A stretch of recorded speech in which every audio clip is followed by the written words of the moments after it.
Assalamualaikum warahmatullahi wabarakatuh. Jumpa kembali lagi dengan saya Iman Santoso. Mudah-mudahan kalian tetap dalam keadaan sehat sehingga bisa belajar bersama, bisa menyimak apa yang akan disampaikan sehingga pada saatnya nanti kalian siap untuk mengikuti penilaian harian atau penilaian akhir tahun. Oke. Kali ini melanjutkan video sebelumnya tentang pendalaman materi turunan diferensial fungsi aljabar, di mana ini adalah video terakhir untuk persiapan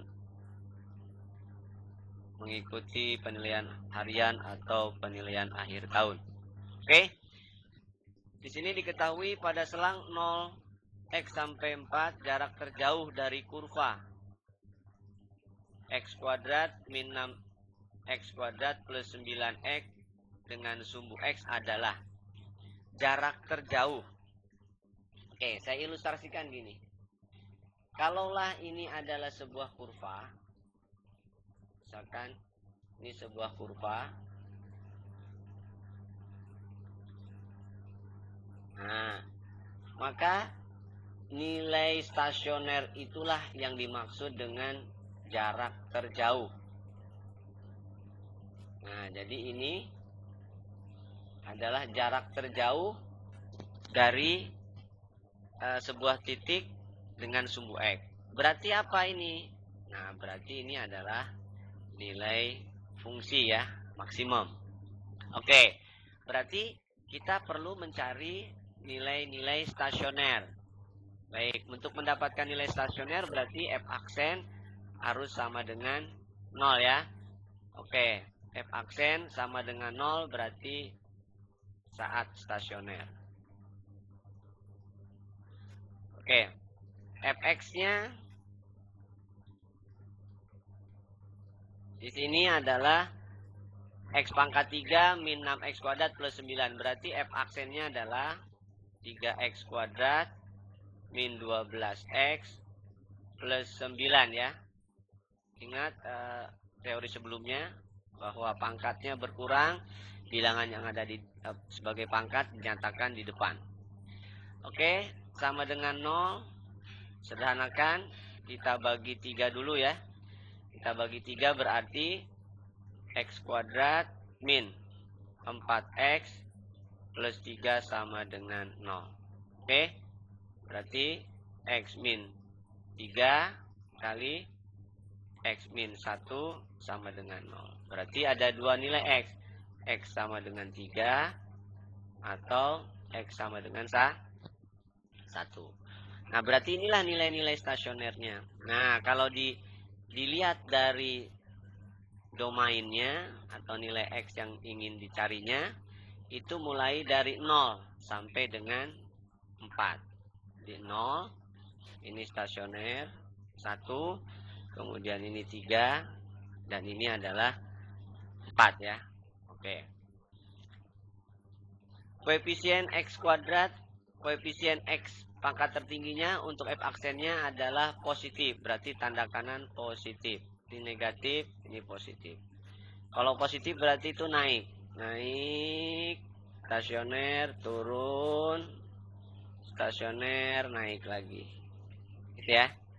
Nah, berarti yang terjauh itu yang mana? Kalau dilihat dari kondisinya, 0 ke 1 itu kan cuma 1 jaraknya. 1 ke 3 itu 2. Nah, jadi kemungkinan jarak terjauhnya adalah ini. Jadi ini yang menyebabkan X sama dengan 3 menyebabkan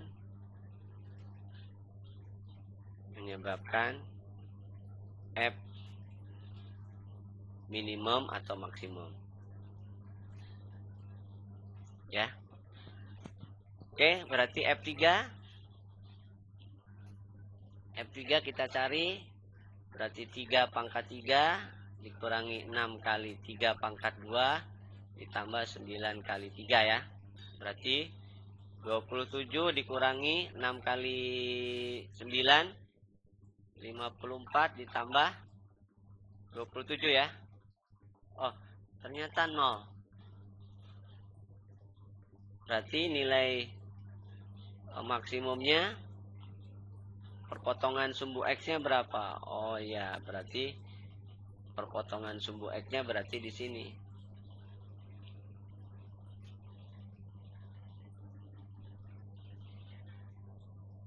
Nah, berarti ini titik potong sumbu X. Nah, ternyata nilai maksimumnya adalah bukan F3, tapi F1. Kita coba F1. Berarti 1 pangkat 3 min 6 kali 1 pangkat 2 ditambah 9 kali 1. Berarti 1 min 6 tambah 9. Min 5 tambah 9 berarti oh, ternyata jarak terjauhnya adalah 4. Berarti nilai maksimumnya 4. Gitu ya? Bisa dimengerti? Oke. Itu cara menentukan jarak terjauh dengan sumbu X. Itu berarti nilai maksimum. Atau bisa juga minimum. Tapi nilainya harus mutlak. Gitu ya? Nilai.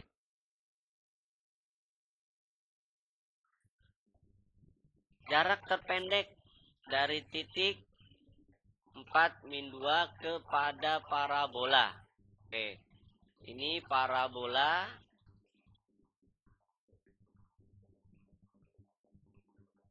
Parabolanya berbeda dengan yang materi kelas 10.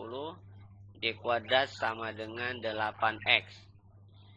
Berarti X-nya sudah jelas harus lebih dari 0. Kenapa? Karena Y kuadrat tidak pernah negatif. Oke? Dengan demikian, maka berarti parabola terbuka ke kanan. Ya, ke kanan. Karena kalau ke atas yang kuadrat X-nya. Oke, saya kasih ilustrasi aja. Di sini misalkan parabolanya. Gitu ya. Ini sumbu X-nya.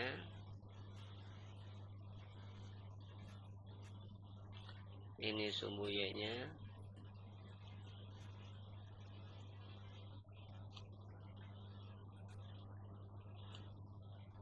Y-nya.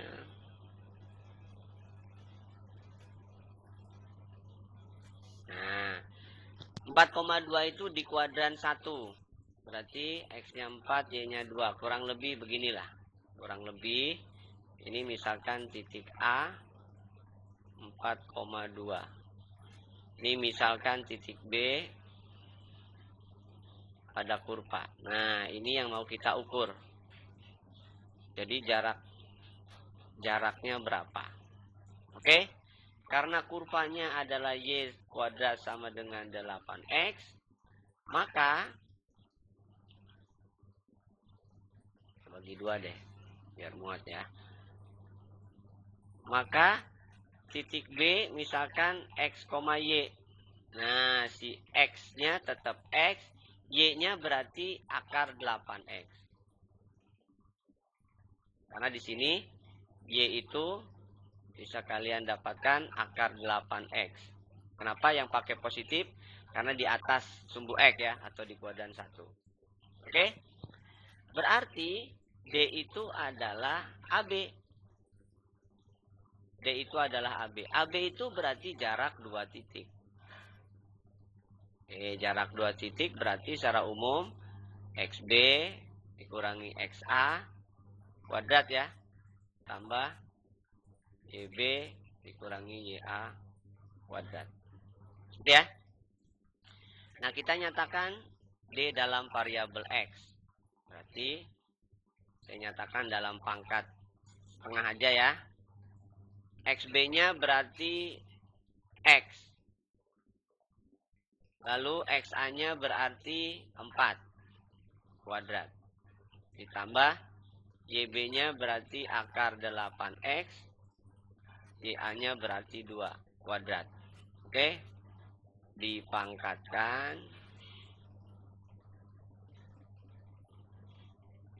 Dipangkatkan setengah ya. Oke. Nah, ingat materi sebelumnya bahwa saya ganti warna. Ingat materi sebelumnya tentang rumus fungsi kalau misalkan Y adalah U pangkat setengah aja ya, UX pangkat setengah. Maka Y aksen adalah turunkan pangkat setengah kan ya, kalikan U aksen, kemudian kalikan U pangkat min setengah. Gitu ya. Oke. Nah, di sini max terpendek berarti maksimum. Maka Y aksen sama dengan 0 hanya jika U aksennya adalah 0. Gitu ya. Nah, yang mana U aksen? Nah, berarti yang kita cari yang di dalamnya aja. Oke, berarti maka kalaulah U adalah X min 4 kuadrat ya, ditambah ini 8X pangkat setengah aja ya, setengah min 2 kuadrat diturunkan. Nah, yang mau kita cari adalah U aksen. Berarti 2 kali 1 pangkatnya berkurang 1. Oke, ditambah 2 kali turunkan pangkat setengah, turunkan 8X 8, pangkatnya berkurang 1. Jadi min setengah, jangan lupa kali akar 8X aja ya, nggak muat nih, min 2, pangkatnya 1 ya. Nah, dengan demikian, maka U aksen adalah 2 kali X min 4 ditambah 8 kali apa nih? Ini di bawah berarti ya. Akar 8X minus 2 per akar 8X ya. Ingat di sini. Ini yang ini yang saya tandain. Ini pindah ke bawah.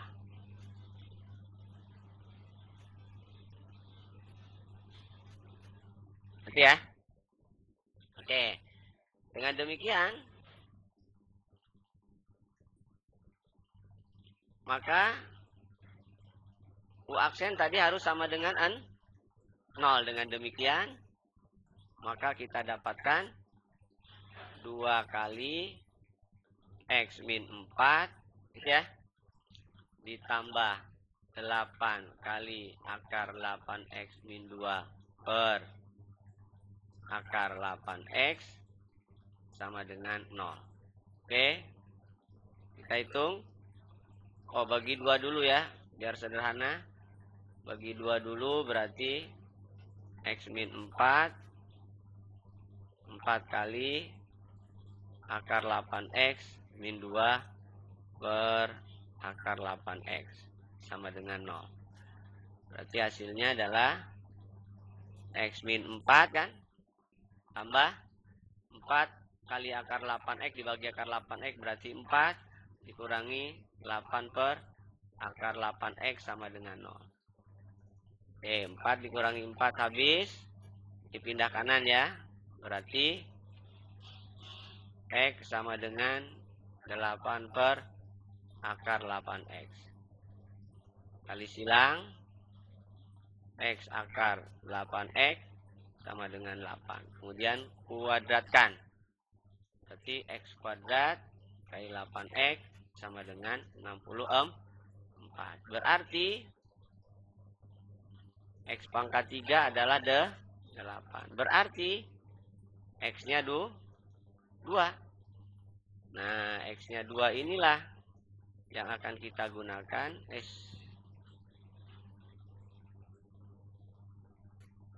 X-nya 2 ini yang akan kita gunakan untuk mendapatkan jarak terpendek.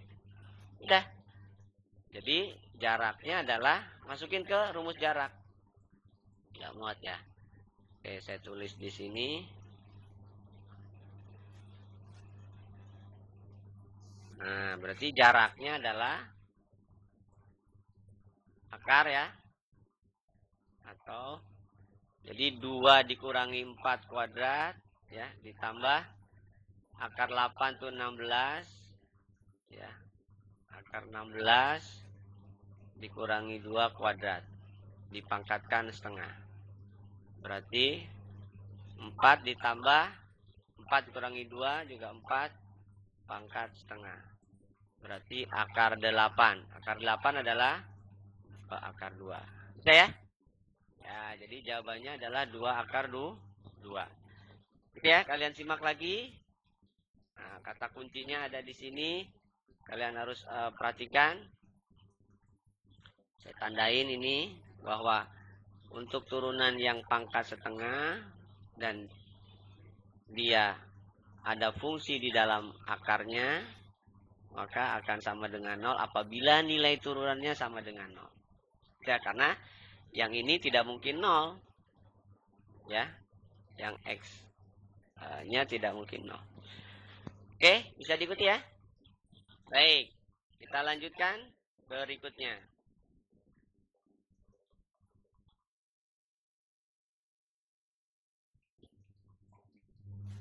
Seekor semut berayap pada bidang XOY.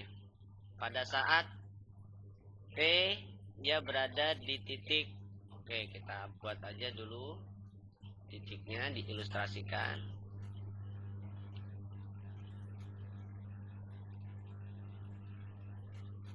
Ini sumbu X, ini sumbu Y. Sebuah titik, misalkan titik A. XT, YT. Ya. Semut itu akan berada pada jarak minimum sumbu X. Berarti ini D1, maka dia akan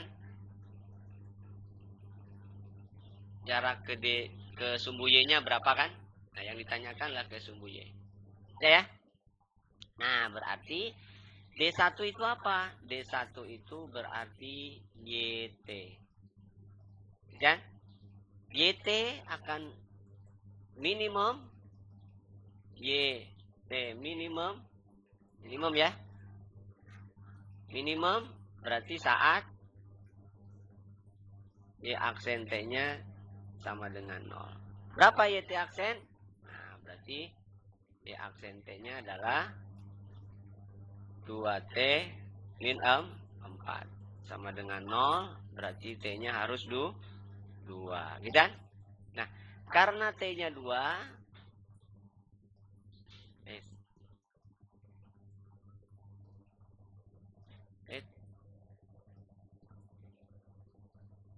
karena T sama dengan 2, maka nilai XT yaitu T kuadratnya berapa kan itu? Berarti X 2. Berarti 2 pangkat 2. Berarti 4. Ngerti ya? Ya, jadi jawabannya adalah 4. Bisa dimengerti? Ya, jadi jarak minimum terhadap sumbu X berarti YT, Y. Maka kalau Y dapat, saat T berapa, maka X-nya dapat. Bisa dipahami ya? Baik, kita lanjutkan.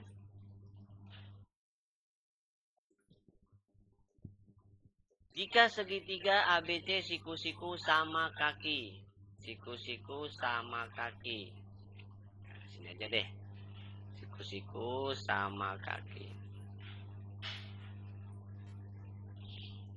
Siku-siku sama kaki kok begini. Ini sama kaki. Siku-siku sama kaki.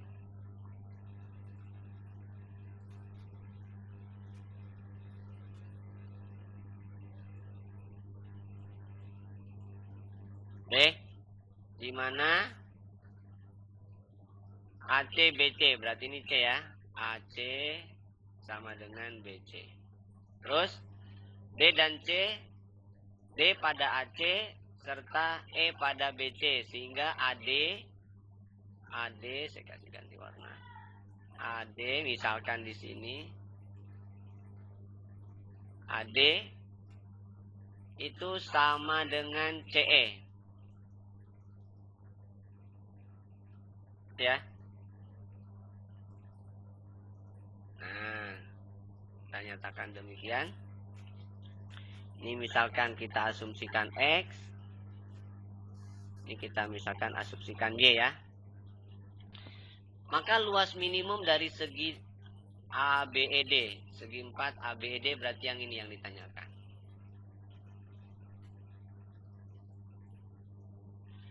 Ini minimum saat segitiga CED-nya berarti maksimum ya. Minimum berarti CED-nya maksimum. Nah, luas segitiga CED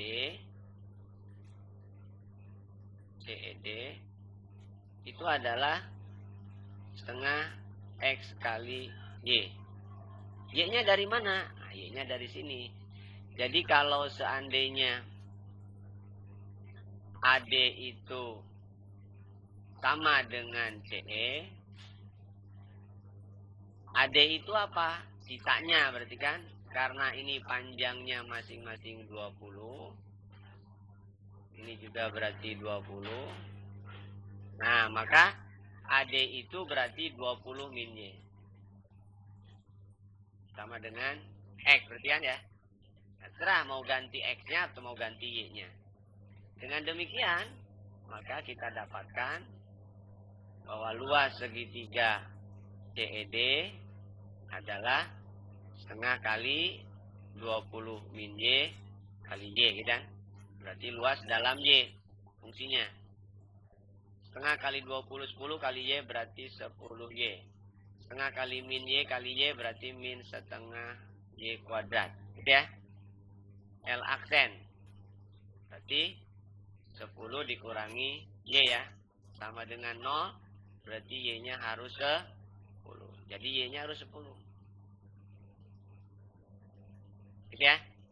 Nah, Y-nya 10 berarti luasnya dapat. Yang ditanya adalah luas minimum berarti luas segitiganya dapat. Berarti luas segitiga CED ini maksimum.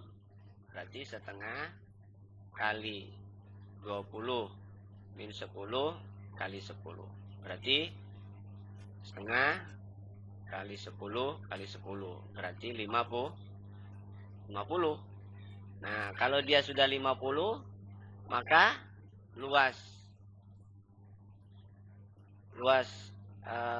ABED adalah luas segitiga ABC dikurangi luas segitiga CED. Ya. Berapa luas segitiga ABC?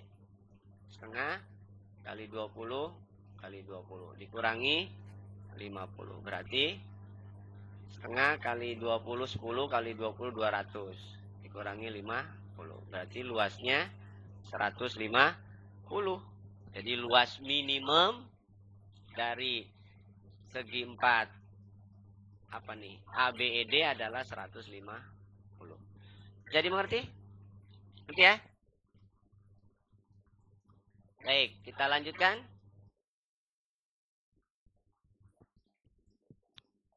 Dengan salah satu sisi sebuah segi 4 garis tengah dibentuk sebuah tengah lingkaran seperti pada gambar. Keliling daerah yang diarsir adalah 100. Ini 100.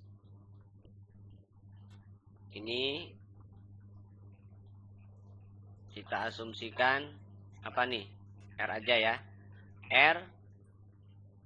Kemudian kita asumsikan ini X. X. Berarti ini 2R. Karena ini RR ya.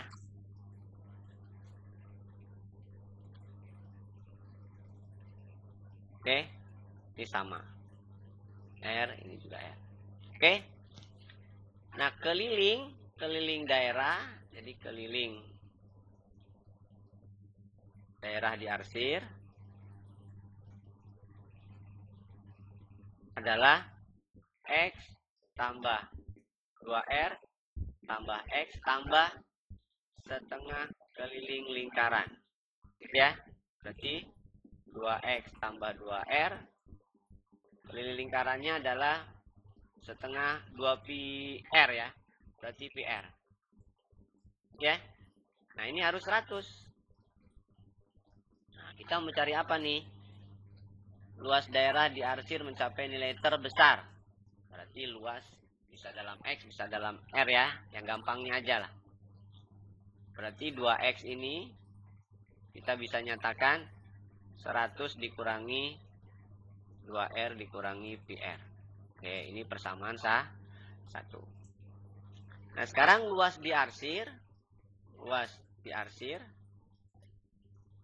itu adalah luas persegi panjang dikurangi luas setengah lingkaran. Luas persegi panjangnya berarti X kali 2R. X kali 2R. Setengah kelilingnya berarti PR kuadrat. Setengah luasnya berarti setengah PR kuadrat ya. Oke, ini 2XR dikurangi setengah PR kuadrat. Nah, XR-nya sudah ada. 2X-nya sudah ada. Berarti masukin sini. Maka nilainya adalah 100 dikurangi 2R dikurangi PR kalikan R. Kurangi setengah PR kuadrat. Masuk ya. 100R min 2R kuadrat min PR kuadrat dikurangi 1/2 PR kuadrat. Nah, ini luas dalam R. Berarti R aksen adalah, turunkan aja. 100R diturunkan dalam R berarti 100. 2R kuadrat berarti 4R. PR kuadrat berarti 2PR. Ini PR. Gitu ya. Berarti yang ditanya apa nih? Luas daerahnya ya. Ini sama dengan 0. Berarti 100 dikurangi 4R dikurangi 3PR. Gitu ya. Berarti R-nya kumpulkan. 4 dikurangi 3Pi. Gitu ya. Berarti R-nya dapat nih. R-nya adalah 100 dibagi 4 min 3Pi. Luas daerah yang mencapai nilai terbesar untuk P sama dengan P itu berarti 2R. Nah, berarti P adalah 2R ya. Yang ditanyakan kan P. Berarti 2 kali 100 per 4 min 3Pi. Berarti 200 ya. 200 per 4 min 3Pi. 200 per 4 min 3Pi. Loh, kok plus? Ada yang salah saya?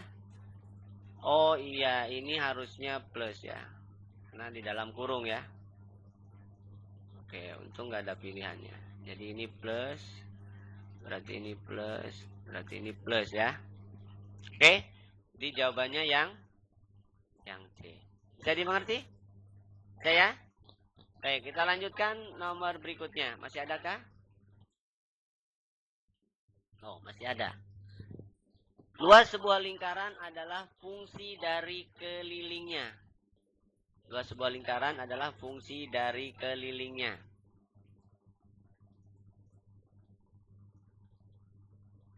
Jika keliling sebuah lingkaran adalah X, maka laju perubahan luas lingkaran terhadap kelilingnya adalah Jadi luas lingkaran terus adalah fungsi dari kelilingnya. Berarti keliling itu 2PR ya. Jika keliling tersebut adalah X, maka perubahan laju luas terhadap kelilingnya berarti terhadap DX ya. Jadi D, L, DX. Berarti kita harus menyatakan dulu luasnya. Luas lingkaran itu adalah PR kuadrat. Berarti R-nya kita harus nyatakan dulu. Di sini R sama dengan X per 2pi ya. X per 2pi. Berarti pi X per. Berarti X per 2pi kuadrat. Berarti sama dengan apa nih? Pi X kuadrat per 4pi kuadrat. Jadi 1/4 pi ya. X kuadrat. Berarti dengan demikian, maka di sini ini L ya. L dalam X.